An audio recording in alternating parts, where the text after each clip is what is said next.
U.S. Special Counsel Jack Smith's investigation uncovered an extraordinary criminal endeavor by Donald Trump, aimed at clinging to power after his 2020 defeat.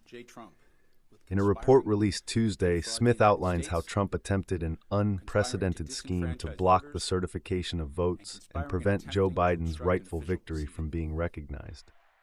Smith was poised to take the case to trial, but with Trump's return to the presidency imminent in January 2021, the legal process was halted as the timing of the election victory posed insurmountable barriers. The report, which paints a vivid picture of a former president's frantic attempt to thwart the democratic process, concluded that the evidence was more than sufficient to convict Trump.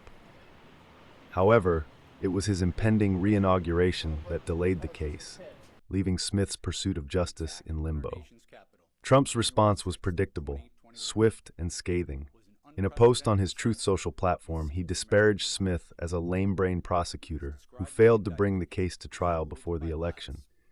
Yet Smith, undeterred by Trump's insults, stood by his investigation, asserting that his decisions were neither influenced nor directed by political forces.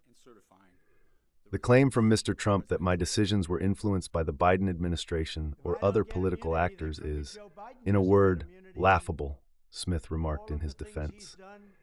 The evidence, much of which had already been released to the public, underscores Trump's efforts to sow chaos and undermine the electoral process.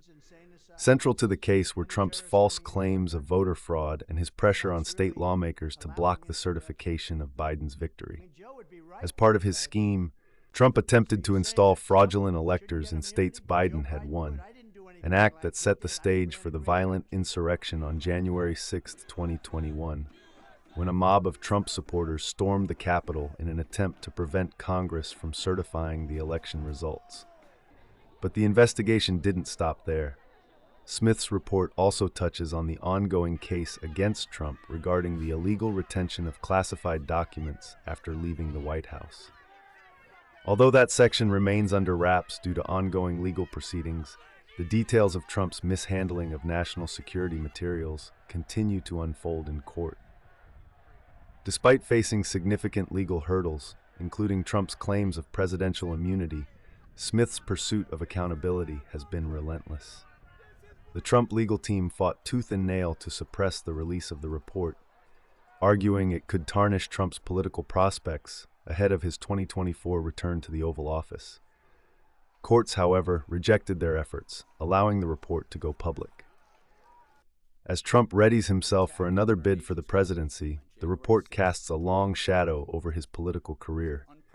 The legacy of his actions following the 2020 election and the legal battles that continue to unravel will likely haunt his attempts to recapture power. Smith's case is now stalled by Trump's political victory and the complex intersection of law and presidential immunity continue to reflect the tension between legal accountability and political power in modern America. If I don't get immunity, then crooked Joe Biden doesn't get immunity, and all of the things he's done to allow the border invasion, millions and millions of people coming into our country, many from prisons, jails, mental institutions, insane asylums, many terrorists coming into our country. That's really allowing insurrection. I mean, Joe would be ripe for indictment. So you're saying that Trump shouldn't get immunity, but Joe Biden would? I didn't do anything like he did. I ran a great country.